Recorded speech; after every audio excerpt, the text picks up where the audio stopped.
여러분, 노사연 씨가 부른 노래 중에 우리의 만남은 우연히 그런 노래 아시죠?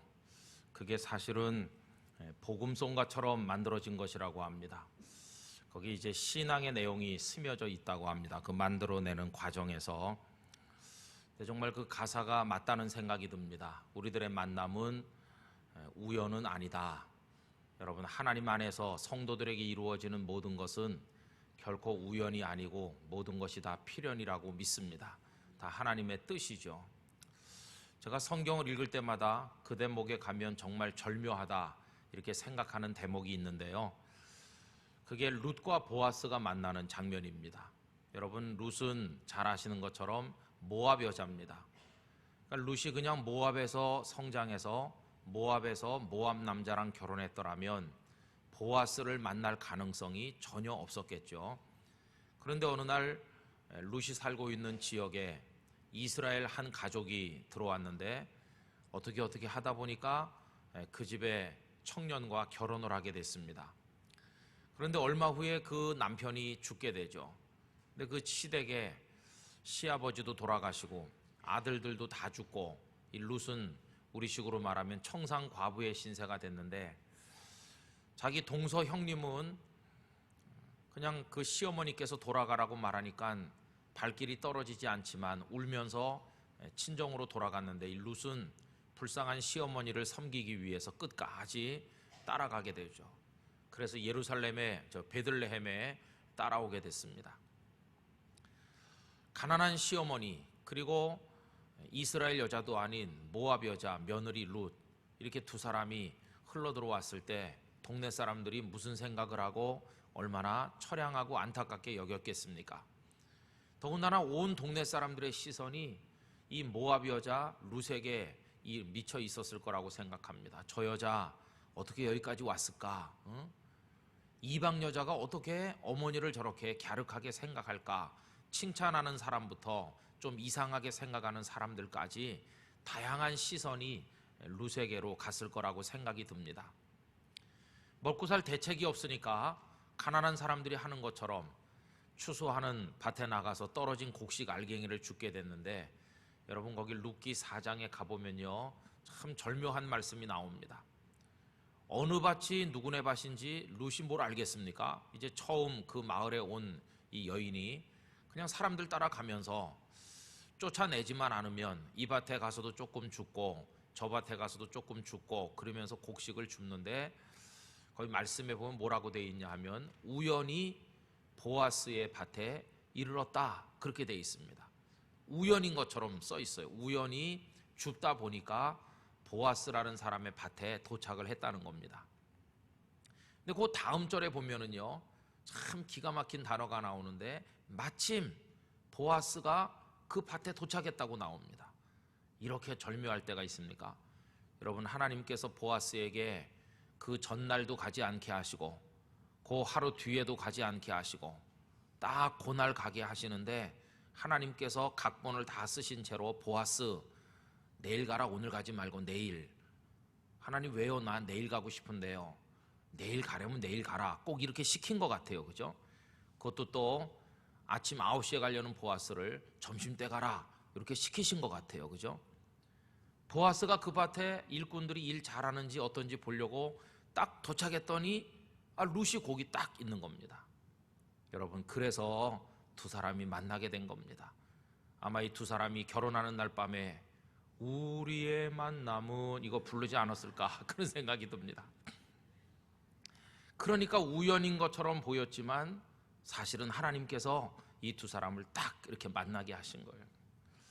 여러분, 지금 남편은 이쪽에 앉으셨고 부인은 이쪽에 앉으셨으면 한번 이렇게 보세요. 그 남자 그 여자 하나님이 그렇게 만나게 하셔서 내 남편 되고 아내 됐구나 이렇게 생각할 수 있을 것 같아요. 그러니 여러분, 우리의 만나며 살아가는 모든 방식이 우리 생각에는 그저 흘러가는 대로 어쩌다 보니까 그렇게 만나서 이렇게 살아왔어 이렇게 말할 수 있지만, 그러나 신앙의 눈으로 보면 다 하나님께서 만나게 하셔서 만난 겁니다. 일부러 만나려고 했다고 그래 보세요. 그 사람 어디 있는지 알고 찾아가서 일부러 만나겠습니까? 그렇죠? 하나님께서 이렇게 다 만나게 하셨어요. 근데 부부지간의 인연만 그런 것은 아니고요. 우리의 모여 사는 모든 것이 다 마찬가지인데, 특별히 이 하나님의 교회 안에 같이 모여 있는 거 역시 그러하다고 생각합니다. 우리나라에도 한 6만여 가까운 교회가 있다고 하는데, 제가 어떻게 여기 땅끝교회 목사가 됐을까? 일부러 되려고 했으면 됐을까? 그런 생각이 들기도 하고요. 여러분들께서 많은 교회들 중에서 어떻게 이 부산 영도에 있는 이 교회에 다니게 되셨는지 생각해보면 우리가 선택한 것처럼 보이지만 우리가 모르는 사이에 일하시는 하나님의 손길에 의한 결과라고 생각합니다. 우리가 여기 이렇게 딱 이렇게 모인 것입니다. 그리고 우리의 이 만남을, 함께 신앙생활하는 이 관계를 그냥 싸구려로 생각하면 싸구려일 수도 있습니다. 그냥 오며 가면 그저 한번 예배드리고 가는 거지, 이렇게 생각할 수도 있지만 정말 여기 하나님께서 나를 보내신 뜻이 있다, 소중한 것이다, 이렇게 여기면 정말 소중한 것입니다. 그리고 어떤 분들은 이제 교회를 너무너무 사랑해요. 그래서 그 교회를 위해서 열심히 벌어서 모아서 샀던 집을 막 통째로 팔아서 그 교회 건축에 바치는 분들도 있어요. 아니, 어떻게 모아서 산 집인데 자기 집을 팔아서 바치는 사람이 있을까? 실제로 저 그런 사람 여러 분 봤습니다. 집 한 칸 있는 거 팔아가지고 당신은 절반은 하나님 앞에 바치고 절반은 전세로 옮겨가서 사는 거죠. 안 믿는 사람들이 보면 다 미쳐도 보통 미친 게 아니죠, 그죠? 당신은 왜 그렇게 하냐? 근본적인 대답은 하나님을 사랑하기 때문이고, 조금 더 현실적인 대답을 해보면 본인이 소속된 그 교회를 사랑한다 하는 겁니다. 그리고 교회를 사랑한다는 걸 조금 다른 말로 표현하면 그 교회에 다니는 동료들을 사랑하는 겁니다. 형제 자매를 사랑하는 겁니다. 그래서 여러분, 나는 하나님은 사랑하는데 교회는 사랑하지 않는다, 이런 말은 형성되지를 않고요. 또 나는 교회는 사랑하지만 그 교회 다니는 교인들은 사랑하지 않습니다 하는 말도 설립될 수가 없습니다. 그러니까 하나님을 사랑하면 그 사람은 교회를 사랑하게 돼 있고, 교회를 사랑하면 그 교회에 소속된 동료 형제 자매들을 사랑할 수밖에 없게 돼 있습니다. 교회를 사랑하지 않으면 사람들도 사랑하지 않게 돼요. 그러니까 여러분, 교회 생활이 우리가 하나님으로부터 받아야 될 축복의 영역 중에 하나인데, 교회 생활이 행복한 사람, 하나님으로부터 큰 축복을 받은 사람이라고 믿습니다. 근데 교회 생활이 행복하다는 건 결국 다른 말로 바꿔서 말하면 그 교회에서 함께 예수 믿는 동료들을 사랑할 수 있고, 거기서 사랑을 받고 그 관계를 소중히 여기면서 귀하게 여기면서 살아간다, 바로 그런 뜻이죠.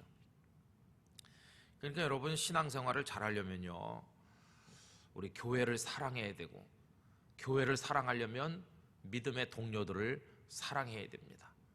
그래서 교회가 조그말 때는 그저 누가 누군지를 속속들이 다 잘 아니까 더 사랑하는 데 유리한 환경이라고 할 수 있죠. 그러나 교회가 성도가 점점 많아지면 그 모든 사람과 1대1의 관계를 맺는다는 것이 사실은 쉽지를 않죠. 그러나 그렇다고 할지라도 적어도 내 구역, 내가 소속된 봉사부서, 내가 섬기고 있는 그 부서, 내가 소속된 남선교회, 여전도회, 요 내 삶의 영역 안에 있는 같은 영역에 들어와 있는 분들하고는 정상적으로 사랑의 관계를 형성해 나가려고 노력하는 것이 필요하다는 것입니다. 그러니까 몇 년째 저희 교회를 다니셔도 그냥 이렇게 뒤에 앉아 계시면서 가시는 분들도 좀 있거든요. 어떤 분은 여러 해 나오셨는데 아직 우리 교회 등록 안 하고 다니시는 분들도 계시고, 그 다음에 또 등록을 하시고 다녀도 이렇게 서로 연관되지 않고 그냥 예배만 드리고 돌아가는 분들도 제법 있는 것 같습니다. 그러나 그렇게 하는 것은 건강한 신앙생활에 이르기는 어렵다 하는 것입니다. 그러니까 이제 사도 바울께서 여기 로마서를 하나님으로부터 받아가지고 쭉 쓰시는데 그 앞에는 교리적인 내용을 많이 쓰셨어요. 그래서 어떻게 죄인이 의인이 될 수 있는지, 그러면서 맨 처음에는 이방인들은 다 죄인이다, 유대인들도 다 죄인이다, 의인은 없나니 한 사람도 없다. 그럼 우리는 죄인이기 때문에 어떤 결과가 오는가? 멸망밖에 없다. 그 멸망에서 구원받는 방법이 뭐냐? 우리의 의를 가지고는 구원받을 수 없다. 그래서 하나님께서 당신의 의를 우리에게 나누어 주신다. 그런데 그 하나님의 의가 어디 담겨 있냐? 예수님 안에 담겨져서 우리에게 주신 바 되었다. 하나님께서 당신의 의를 예수 그리스도 안에 가득 담아 우리에게 주시는 그 행위 자체를 우리는 은혜라고 말한다. 은혜를 우리에게 주시는 건데, 구체적으로 말하면 예수님 안에 하나님의 의가 들어있는 것이고, 이제 그것이 우리의 것이 되도록 하는 방법이 뭐냐 하면은, 우리의 손을 내밀어서 고맙습니다 하나님 아버지, 이 소중한 은혜를 저에게 주시고 예수님을 저에게 주시고 그 안에 하나님의 의를 담아 저에게 주셔서 너무나 감사합니다. 그러면서 감격적으로 두 손을 내밀어 그 하나님이 주시는 것을 받는 건데, 이 받는 거를 로마서적 용어로 말하면 믿는다, 믿음이다, 그렇게 말하는 거죠. 그래서 우리 이미 여러 번 그걸 확인했습니다.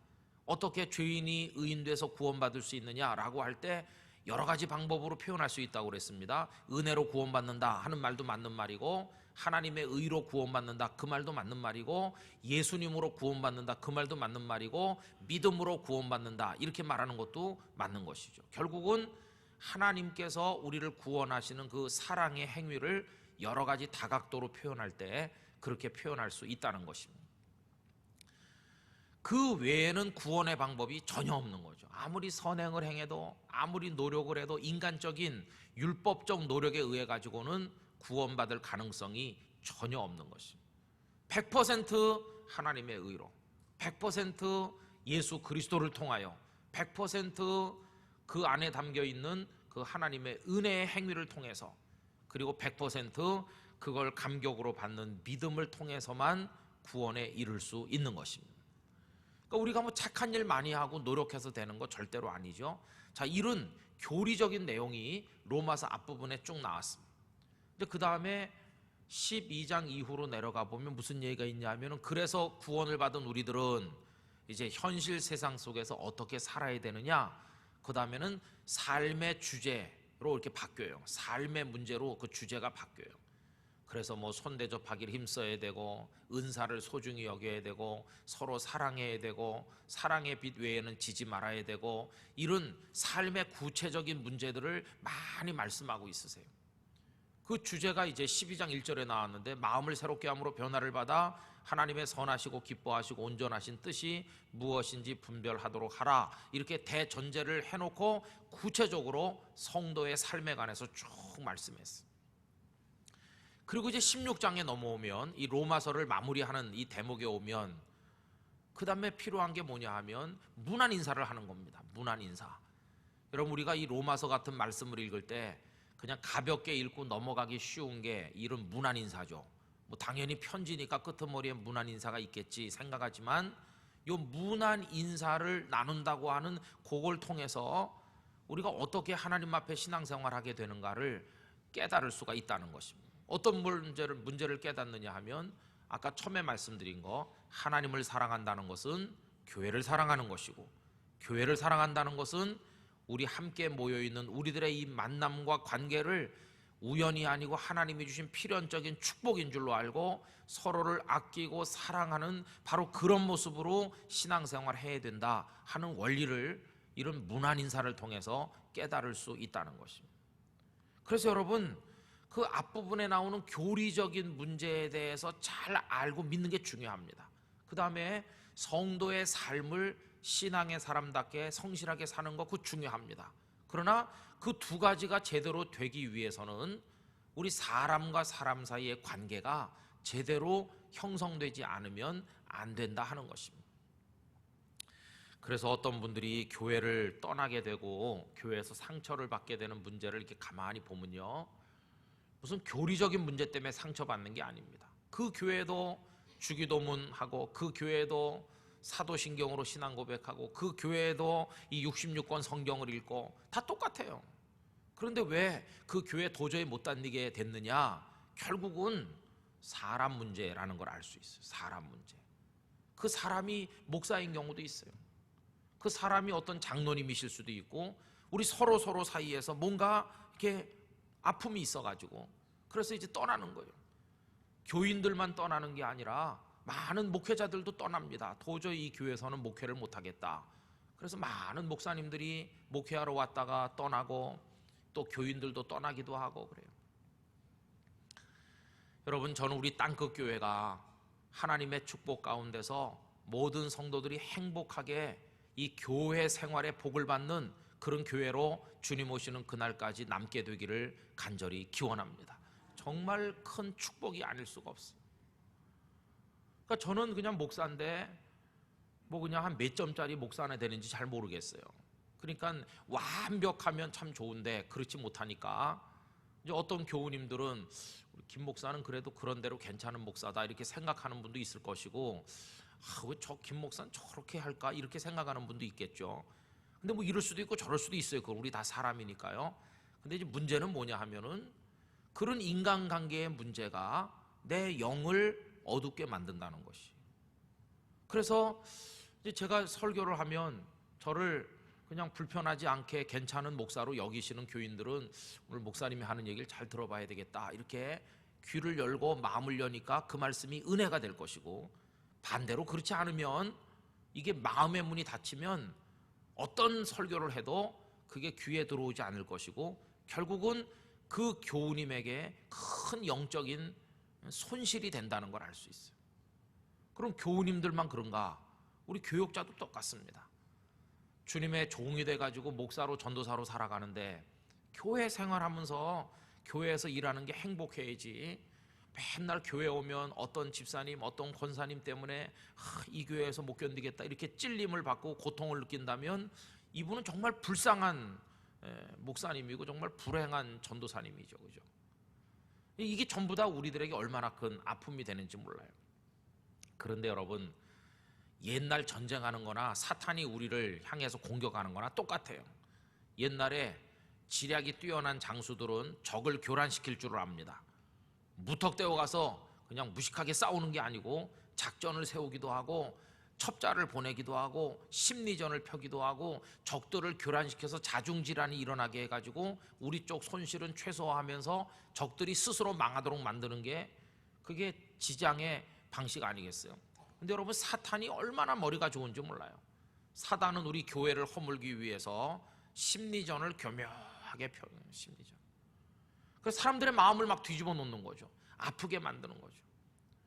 그래서 목사가 설교를 하면요, 사단이 성도들의 마음속에 역사를 합니다. 그래가지고 뭐라고 그러냐면, 야, 지금 김 목사가 너 들으라고 설교한다 이렇게 느끼게 하는 거예요. 근데 그거 듣는데, 그래 내가 그런 죄가 있고 내가 회개해야지 이렇게 잘 해석하면 되는데, 사탄은요 그렇게 받아들이게 하는 게 아니라 널 지금 미워서 저렇게 말하는 거다 이렇게 받아들이게 만들거든요. 그러면 예배드리고 나갈 때 행복한 게 아니라 목사가 오늘 나를 뭐라고 그랬다 이렇게 생각하거든요. 거기 넘어가는 거예요, 사탄의 심리전에. 여러분, 그런데 넘어가지 맙시다. 그게 이제 어리석은 것이죠, 우리. 그래서 교회 공동체가 이렇게 자꾸 금이 가요, 그죠? 그래서 인간관계가 이렇게 무너져요. 그래서 뭐 동료들끼리도 구역에서 잘 지내다가 구역에서 또 불편해지기도 하고, 또 무슨 여전도의 남성교회에서도 또 불편하시기도 하고 그래요, 그죠? 여러분, 이런 게 우리 스스로 조심하지 않으면 안 되는 것입니다. 사탄의 노름에 놀아나지 않으려면 서로가 예절을 지켜야 되는 거죠. 인간관계가 무너지게 만드는 건 딱 몇 가지 원인이 있습니다. 첫째는요, 말이죠. 말이 가장 인간관계를 깨뜨리는 원인이 됩니다. 원인. 그래서 우리가 말할 때도 사실은 참 조심해야 됩니다.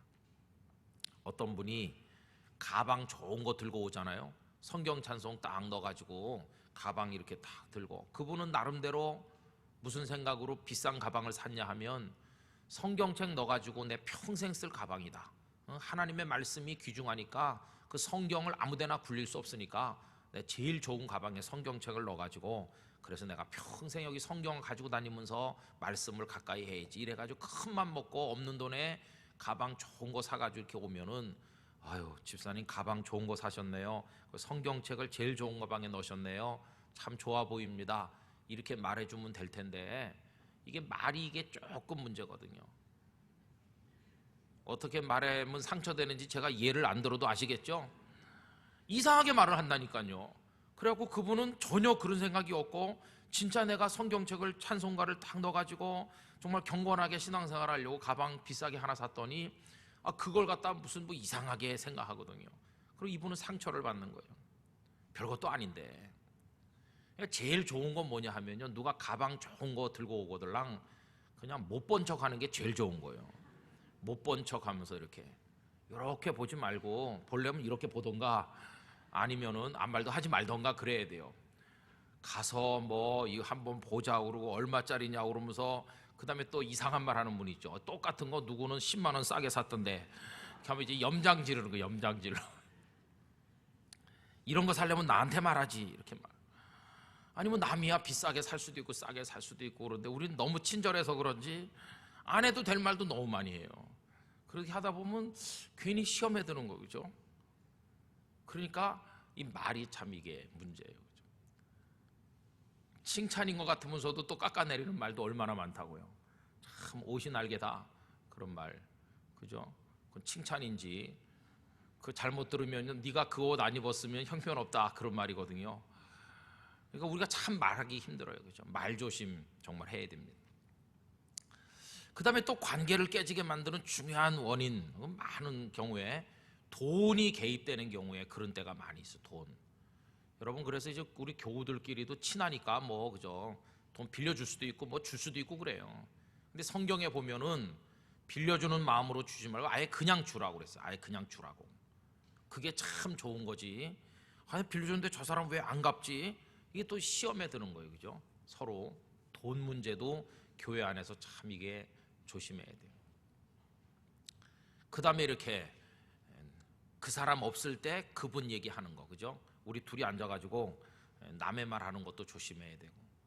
그러니까 서로 조심할 필요가 있어요. 왜냐하면 이 관계가 소중하니까 이걸 축복의 관계로 만들기 위한 노력이 필요한 거예요. 뭐든지 다 조그만 화초를 하나 키워도 때 되면 햇빛을 보게 하고 물을 주고 그래야 되는데 이 인간관계라고 하는 그 거기 아름다운 사랑의 꽃을 피우려면 아무데나 내버려 둬가지고 되겠습니까? 안 되는 거죠.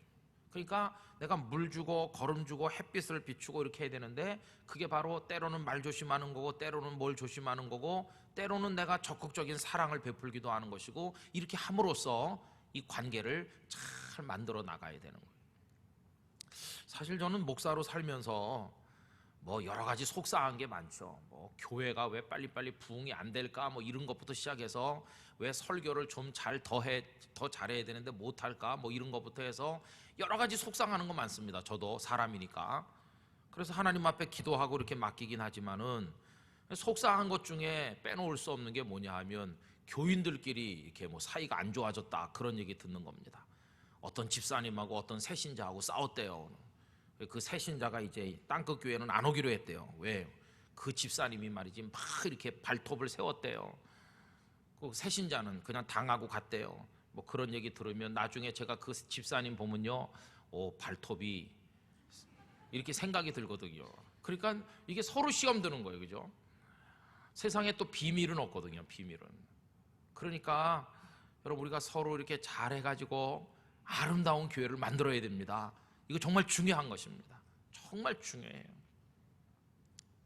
아이 뭐 다니다 그냥 가면 되지. 그렇습니까? 그렇지 않습니다. 그냥 나는 이미 이 교회가 있었고 그냥 지나가다 잠깐 들린 손님이니까 뭐 수틀리면 안 오면 되지 뭐 이렇게 생각하면 그건 잘못된 것입니다. 여러분 이 땅끝 교회 교인은요 이 교회를 잘 가꿔야 될 사명을 받은 거예요. 사명. 그 누구도 그냥 수틀리면 안 나오면 되지 이렇게 생각해서는 안 돼요. 교회가 어려우면 더 깊이 개입해서 눈물을 흘리고 기도하고 그래야 되죠. 여러분 그렇게 교회를 사랑해 주시기를 바랍니다. 우리 교회를 한번 잘 더 아름다운 교회로 만들어 가야 되겠습니다. 그래서 이제 이 서신이 맞춰지는 맨 마지막에 다른 얘기하는 게 아니라 문안 인사하는 겁니다. 이게 너무너무 중요해요. 근데 여러분 여기 지금 거의 40명의 이름이 16장에 나오는데 그중에 한 4분지 3은 현재 로마에 계신 분들이에요. 현재 로마에 있고 나머지 몇 사람은 고린도 지역에 있어요. 그리고 사도 바울이 이 편지를 썼던 곳이 고린도 지역이거든요. 그러니까 사도 바울 옆에 지금 몇 사람이 있고 나머지 사람들은 지금 여기 이제 그 로마에 가서 계신 분들이죠. 근데 로마에 있는 분들에게 이 편지를 쓰는 거니까 로마에 있는 사람들, 거기 있는 사람들에게 문안 인사를 하는 겁니다. 예를 들면 브리스길라와 아굴라에게 문안하라 이렇게 하잖아요. 그럼 브리스길라와 아굴라가 현재 로마에 있는 겁니다. 로마에. 브리스길라와 아굴라가 로마에 있으니까 여러분들 교회에 있는 그 브리스길라 아굴라에게도 나의 인사를 전해주시오, 그런 뜻 아니겠어요? 그럼 브리스길라와 아굴라가 맨 처음부터 로마에서 믿어서 로마에서만 있던 사람들인가? 그렇지 않습니다. 잘 아시는 것처럼 사도행전에 보면 이 브리스길라와 아굴라 부부는 사도 바울을 고린도에서 만나가지고 보니까 직업이 똑같아요. 장막 만드는 일을 한다고 그랬죠. 그래서 동역자가 돼서 친하게 지나면서 예수님을 믿게 됐고, 그리고 이제 에베소까지 와서 또 같이 있었어요. 그러니까 이 브리스길라와 아굴라 부부는 한동안은 바울과 같이 살았어요. 같이 지내면서. 그런데 지금은 바울은 고린도에 그냥 있고 이분들은 어느새 로마에 가서 로마 교회에서 지금 신앙생활 하면서 복음을 전하고 있는 거죠. 그래서 바울이 브리스길라와 아굴라에게 문안 인사를 전해주시오, 이렇게 하는 겁니다. 그럼 브리스길라와 아굴라가 지금 에베소에 있다가 로마로 이동했는데, 로마로 갈 때 그냥 우리 두 부부가 가서 적당한 데서 아무 데서나 믿자 이런 게 아니고, 로마에 이미 예수 믿고 있는 사람들이 많이 있으니까 우리가 찾아가서 만나자 이래가지고 로마에 이미 있는 예수님의 공동체 속으로 찾아 들어간 것이에요. 가서 보니까 로마에도 예수 믿는 사람들이 많거든요. 이건 뭘 얘기해 주느냐면, 그때 성도들이 지금처럼 뭐 전화가 있는 것도 아니고 무슨 연락수단이 없는데도 불구하고 에베소면 에베소, 고린도면 고린도, 예루살렘 예루살렘, 로마면 로마, 멀리 뚝뚝 떨어져 있었는데도 불구하고 인적 교류가 굉장히 활발했다는 걸 알 수 있어요. 그래서 로마에 가는 사람은 당연히 로마에 있는 교인들을 찾아가서 만나는 겁니다. 그 서로 소식을 전하는 거죠. 제가 여기 오기 전에 고린도에서 바울 사도를 만났습니다. 그럼 또 로마에 있는 교인들이, 그래 요새 바울 사도께서는 별일이 없으십니까? 제가 여기 편지를 가져왔는데요. 또 편지를 주기도 하고, 또 뭐 그 로마에 갔다 또 돌아오는 사람이 로마 교인들의 소식을 또 바울에게 와서 요새 로마 교회 성도들이 이렇습니다 저렇습니다 얘기하고, 또 예루살렘에 갔다 오는 사람이 예루살렘에 흉년이 들어서 굉장히 지금 가난하고 어려워서 고생한다고 합니다 하니까 또 마게도냐와 아가야 지역 사람들이 또 예루살렘 교회를 돕자 이래갖고 또 헌금을 모아서 바울 사도가 예루살렘에 가시는 길이니까 가서 전해달라고 부탁하자 이렇게 또 모아서 주기도 하고. 그러니까 그때 그 교회들은요, 통신 수단도 별로 없었던 그때 사방에 흩어져 살고 있는데도 굉장히 긴밀하게 협력하고 있고 교제가 있고, 그 지역에 가서 그 지역 교인들을 찾아서 만나고 같이 기도하고 어떻게 하면 함께 복음을 전할 수 있을까 하는 이런 영적 유대 관계가 굉장히 돈독했다는 것을 알 수 있어요. 근데 요즘에는 이걸 우리가 잘 못하는 거죠. 지금은 어떻게 합니까? 지금은 같은 영도 안에 있어도 교류가 잘 없어요. 그죠?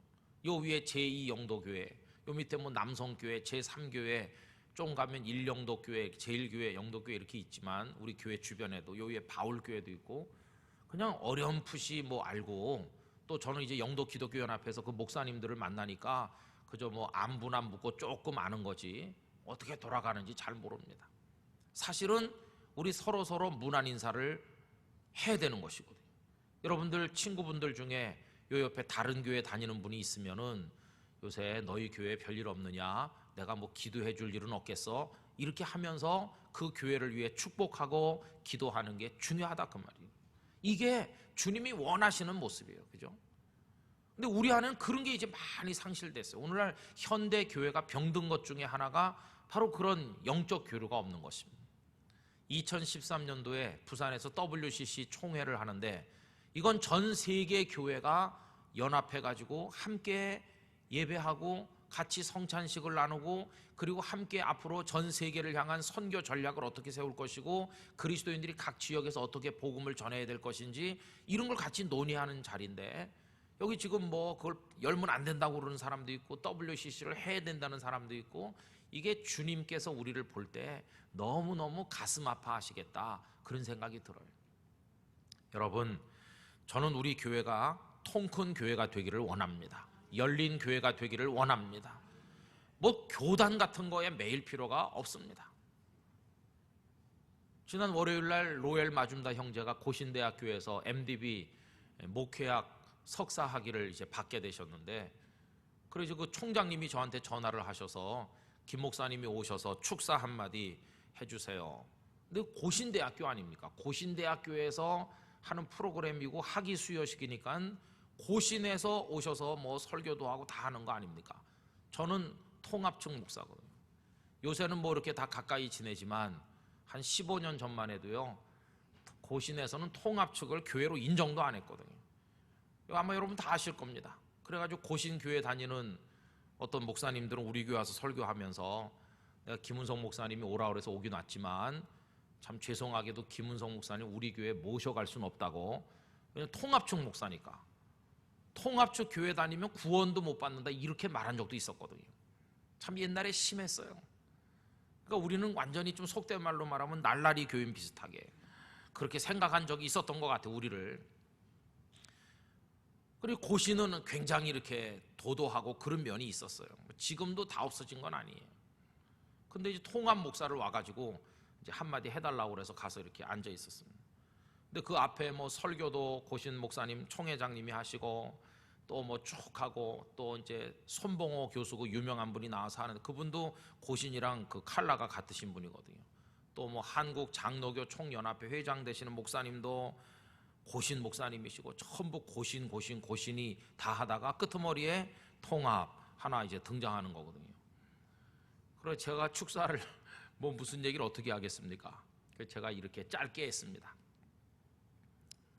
저는 이 자리에 가장 안 어울리는 사람 같기도 하고 가장 잘 어울리는 사람 같기도 합니다. 이렇게 말했거든요, 시작을.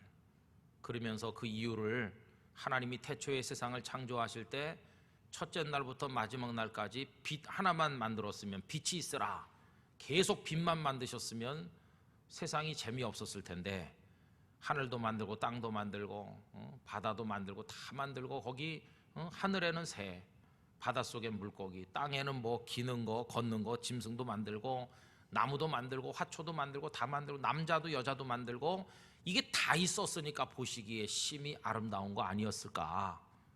근데 지금 여기 보니까 아프리카에서 피부가 까만 분도 있고 피부가 하얀 사람도 있고 우리처럼 누르끼리한 사람도 있고 남자도 있고 여자도 있고 노인도 있고 애도 있고 그리고 가만히 보니까 고신도 있고 합동도 있고 통합도 있기 때문에 보시기에 심히 아름다워 하시지 않겠나 이렇게 제가 말했거든요.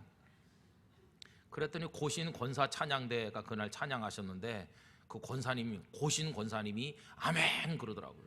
그분은 거의 통합에 속한 고신 권사님입니다. 제가 이제 조금 일찍 가가지고 총장실에 앉아서 기다리는데 어떤 목사님이 통합측 교회 목사님이 우리 고신에서 하는 프로그램에 참여해 주시고 귀한 학생 도와주셔서 감사하다고 그래서 제가 제 절반은 고신입니다 이렇게 말했거든요. 그랬더니 어떤 목사님이 나머지 절반은 언제 고신 될 거냐고 그래서 나머지 절반은 그냥 통합으로 남아있을 거라고 그러더라고요. 여러분 하나님이 보시는데 무슨 고신 뭐 합동 통합 하나님이 보시기에 그런 게 뭐가 중요하겠습니까? 예수 그리스도로 구원받는 다 똑같지 다 똑같아요. 이단과 사이비만 아니면 여기 뒤에 보면요 이단하고 사이비는 이거는 하나님의 교회를 갈라놓는 사람들하고는 가까이 지나지 말라고 그랬어요. 여러분 거기 17절 말씀에 보면요 형제들아 내가 너희를 권하노니 너희가 배운 교훈을 거슬러 분쟁을 일으키거나 교회에 분쟁을 일으키는 사람 거치게 하는 자들을 살피고 그들에게서 떠나라. 떠날 사람도 있어요. 떠나야 되는 사람, 가까이 하면 안 되는 사람. 이런 사람들은 우리 주 그리스도를 섬기지 아니하고 다만 자기들의 배만 섬기나니 교활한 말과 아첨하는 말로 순진한 자들의 마음을 미혹하느니라. 이런 사람이 사입이기도 하고 이단이기도 하죠. 이런 사람들하고는 문안 인사하면서 가까이 지낼 수가 없어요. 그러나 예수 그리스도의 복음을 믿어 구원받는 공통점을 가진 사람은 고신교회 다니든 합동교회 다니든 다 동일한 천국에 갈 하나님의 백성들 아닙니까? 다 똑같은 거죠. 그러니까 뭐 고신교회에서 하는 일이니까 가지 말자, 무슨 뭐 통합적 교회에서 하니까 가지 말자, 여러분 이렇게 생각해갖고는 안 된다는 거죠. 저는 늘 그렇게 생각합니다. 영도에 있는 교회들, 부산에 있는 교회들, 한국 교회들, 그 교회가 소속된 교단과 교파가 어떠하든지 다 부흥되고 다 잘 돼야 된다고 믿습니다. 다 잘 돼야 되지. 다 하나님의 교회인데, 그죠? 그러니까 우리가 좀 통이 커져야 되고 이걸 넓혀야 돼. 그래서 함께 예수 믿는 기쁨을 모든 교회가 같이 누려야 되는 것이죠. 우리 영도 기독교연합회가 잘 돼야 됩니다. 잘 돼야 돼요. 여러분 정말 위에서 기도해 주시기를 바랍니다. 그래서 우리가 서로 영적 문안을 하고 하는 거 이거 중요합니다. 그때 그 2000년 전에 이때 교회는 말이죠, 자기가 에베소에 살다 고린도에 가면 그 고린도 교회 교인들을 꼭 찾아가는 거예요. 제가 이번에 에베소에서 왔는데 에베소 교회 형편은 이렇고, 서로 이렇게 교제하고, 그게 얼마나 아름다운 성도들 간의 교제입니까? 그죠?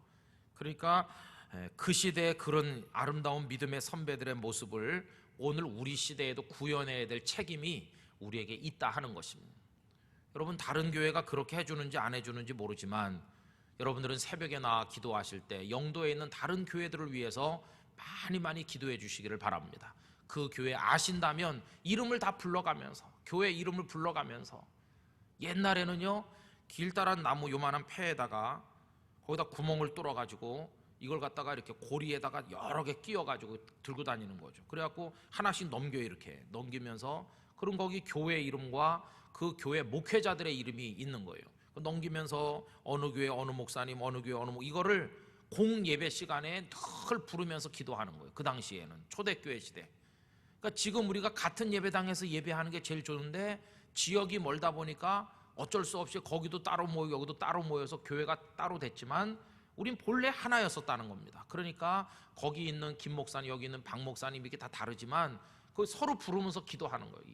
이게 성도의 교제, 그 코뮤니오 쌍토룸이라고 하는 것이거든요. 성도의 거룩한 교제. 그런데 그 저쪽 교회에 있는 박모 목사가 이단이 됐다. 그러면은 그 고리에 쫘라르 끼어 있던 것 중에서 그 이름이 적힌 폐차를 빼서 버리는 거예요. 그럼 요게 엑스 커뮤니케이션이라고, 커뮤니케이션은 서로 교제하고 유통하는 건데 X는 거기서 쫓아내는 걸 말해요. 거기서 빼서 버리는 걸 엑스 커뮤니케이션, 이거를 파문이라고 그래요. 파문. 중세 때 이단으로 정죄하고 파문한다.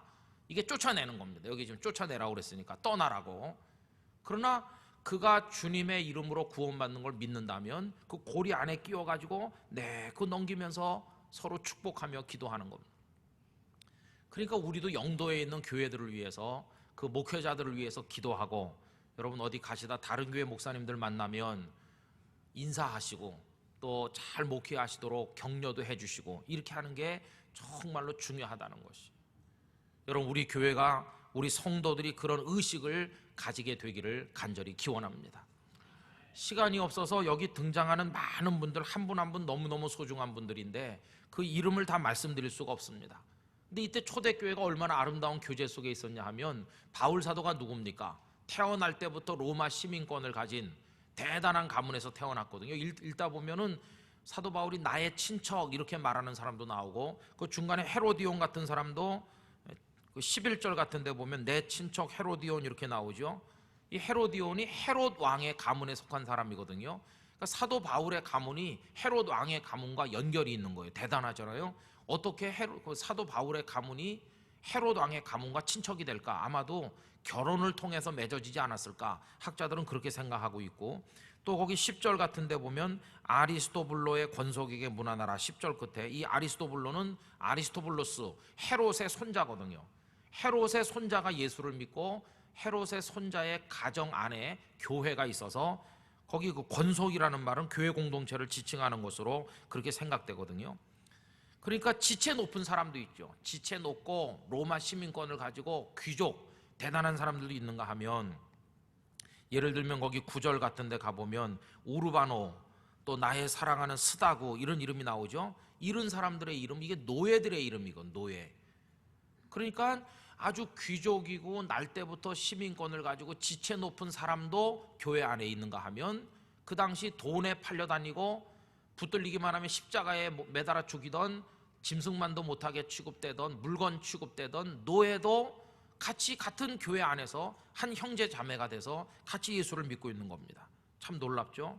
그런가 하면 공무원도 있고요. 이 중에는 공무원도 있고 비즈니스맨, 사업하는 사람도 있고 남자도 있고 여자도 있고 형제도 있고 아주 다양하게 있습니다. 부부도 있고, 이 서로 다양한 사람들이 다 지금 하나의 교회를 구성하고 있는 겁니다. 어떤 사람은 고린도에 있고 어떤 사람 로마에 있고 막 띄엄띄엄 있지만 바울의 가슴 속에는 우리 모두는 하나라는 것입니다. 그가 여기 있다 저기 가기도 했고 저기 있다 여기 오기도 하고 이렇게 했지만은 우리 모두는 다 하나다. 거기는 귀족도 없고 노예도 없고 종이나 자유자나 전부 다 간 형제 자매고 부자나 가난한 사람들이나 우리 모두가 다 동일한 주님의 형제 자매다. 이런 게 이 속에 깔려 있다는 것입니다. 우리 땅끝 교회는 누구나 와서 자리 잡기 좋은 교회가 되기를 원합니다. 누구나 언제든지 편하게 올 수 있는 교회가 됐으면 참 좋겠습니다. 그리고 한 사람도 상처받는 사람이 없이 여기 와서 치유의 역사가 일어나게 되기를 원합니다. 그리고 우리 서로를 부족한 사람으로 인정하고 받아줄 수 있는 아량이 있기를 간절히 바랍니다.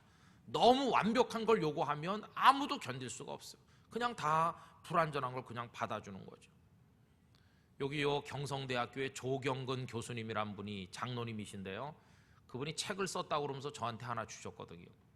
책에 보니까 참 감동적인 얘기가 하나 있었습니다. 이분이 미국에서 좀 살았는데 미국에 가서 이 안경집에 갔대요. 여러분 안경 쓰시는 분 알지만 여기 다 이렇게 조그만 나사가 다 있습니다. 그래갖고 요거 나사를 조여야 알이 빠지지 않거든요. 요게 풀리면 알이 막 바닥에 떨어집니다. 안경방에 가면 아주 작은 그 드라이버를 가지고 그걸 이렇게 조여주고 하거든요. 근데 이분이 이제 안경방에 갔는데 그거 나사가 빠졌나 봐요. 요만합니다. 잘 안 보일 정도로 작죠. 그럼 그걸 이제 그 좁은 구멍에 넣어갖고 꽉 조여야 이게 되는 건데, 이 안경방 주인이 말이죠, 그거를 못 조여가지고 30분도 더 걸리더라는 거예요.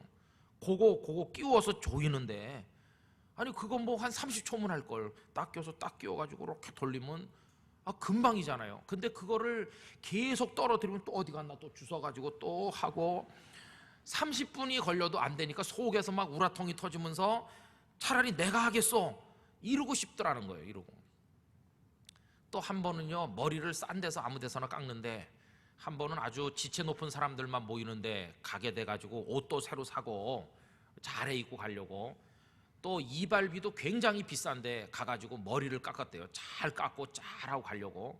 근데 깎고 나중에 집에 와서 이렇게 거울을 보니까 한쪽을 깎다 말아가지고 이게 비싸게 준 집에서 이게 머리를 이상하게 깎아놨다라는 거예요. 화가 머리끝까지 났대요. 근데 나중에 가만히 생각해 보니까 왜 미국 사회가 좋은 사회인가를 깨닫게 됐다는 거예요. 우리나라 같으면 그 안경방 금방 망한다는 거예요. 그런 안경방에 누가 가서 하겠습니까? 또 그런 이발사가 일하는 이발소가 어떻게 먹고 살겠습니까? 우리 같으면 금방 퇴출돼야 되고 막 가서 싸울 거고 막 그러겠죠, 그죠? 한국 사회는 참아주질 못한다는 거예요. 참지를 못해요. 30분 하고 있으면 아마 우리는 5분도 못 견딜걸요. 그거 아직도 못 끼웁니까? 막 우리는 그럴 텐데, 미국 사람들은요, 그거 30분 해도 못 끼우는 사람도 안경방에서 밥 먹고 살도록 다 견뎌준다는 거예요. 그 사람이 그 동네에서 몇십 년 안경방 했는데 그렇게 하는데도 다 그 집에 가서 안경 맞추고 다 그렇게 이웃으로 서로 받아주면서 산다는 거예요. 서로 받아주면서. 그분은 그 정도 능력밖에 없지만 그래도 먹고 살아야 되니까 그 집에 가서 안경 맞추고 그런다는 거예요. 머리를 잘 못 깎고 그래도 비싸게 주면서라도 한 번씩 가주기도 하고 그런다는 거예요. 관용의 정신이 있는 사회다, 이걸 느꼈다는 거예요. 우리 한국 사회는요, 능력은 굉장히 강조하고 막 손재주가 좋고 금방 끼우고 일도 잘하고 그러는데 조금 못하면 당장 퇴출시킨다는 거예요. 그러니 각박하고 살기가 힘들고 스트레스 받고 못 산다는 거예요. 다 정신병 걸릴 지경으로. 제가 그 글을 읽으면서 정말 그렇다 이런 생각이 듭니다. 여러분, 실수 없는 사람이 어디 있겠습니까? 저도 지금까지 잊혀지지 않는 실수가 여러 번 있어요. 옛날에 전영표 목사님 우리에게 계셨을 때, 전영표 목사님 노회에서 목사 안수 받고 오셔서 제가 이제 우리 교우들 앞에 축도 부탁했거든요. 안수 받고 오셨으니까 교우들 앞에 축도를 한번 하시라. 가운 입고 올라와서 여기서 대기하라고 그랬죠. 그래서 전 목사님이 가운 입고 이 뒤에 와서 축도하려고 대기하는데 제가 마지막 찬송 부르고 그냥 제가 해버렸거든요, 축도를. 그러니까 교인들이 전부 다 말이죠, 아니 저 축도하라고 올라오라고 그래놓고는 자기가 해버리니까 또 할 수도 없고, 그래갖고 다음 주에 다시 올라오라 그랬거든요. 그 다음 주에 또 실수할까 봐요. 제가 마지막 찬송 부르면서 전영표 축세 잊어먹지 않으려고. 다 사람은 그렇죠 뭐. 실수는 너무나 많이 하죠. 맨날 여기 교회에서 주일날 여러 분 이렇게 하다가 한 번은 집에 가서 아이스크림 먹는데 애들 모으고 여러분 기도하겠습니다. 애들이 너무너무 자지러지는 거예요. 너무나 웃긴다고. 뭐 다 그렇죠 뭐. 사람은 다 그런 겁니다. 근데 그렇게 참아주면서 사는 겁니다. 그죠? 여러분 옆에 있는 이가 좀 부족하고 모자라도 예수님이 그분을 위해서도 십자가 졌다는 걸 우리가 기억해야 됩니다. 그러니까 이렇게 다 관용하고 축복해주고 기도해주면서 우리 같이 천국에만 다 들어가면 될 거 아니겠어요. 그죠? 여러분 아름다운 교회 우리 함께 사랑의 교제를 통해서 갖고 나갈 수 있게 되기를 간절히 기원합니다. 그러니까 저 장로님은 완벽하시겠지, 그렇지 않아요. 그 장로님도 더듬을 때도 있는 거고 뭐 다 그런 거고, 그 권사님 그 집사님 성질도 낼 때도 있고, 온유한 줄 알았더니 성질이 있더라. 뭐 성질도 내기도 하고 그렇죠. 다 사람이 그렇잖아요. 그러나 또 가서 회개하고 또 하나님의 말씀으로 또 다듬고 그러면서 가는 거지 뭐 어떡하겠습니까? 그죠? 여러분 우리 안에 주님께서 관용하라고 하셨으니까 사랑의 관용이 있어서 이 교회 우리가 동시에 10교회쯤 적을 두고 다닐 수 있는 것도 아니잖아요. 그죠? 한 주일은 이 교회 가고 한 주일은 저 교회 가고 나는 1년에 52교회를 다닌다 그럴 수도 없잖아요. 좋으나 싫으나 내가 지금 이 교회에서 직분을 받았고 이 교회에 있는데 이 교회에서 행복하지 않으면 여러분 어떻게 하시겠어요? 부족함이 많은 교회지만 아끼고 사랑하고 서로 교제하면서 아름다운 땅끝 교회를 만드는 일에 최선을 다하실 수 있기를 바라고요.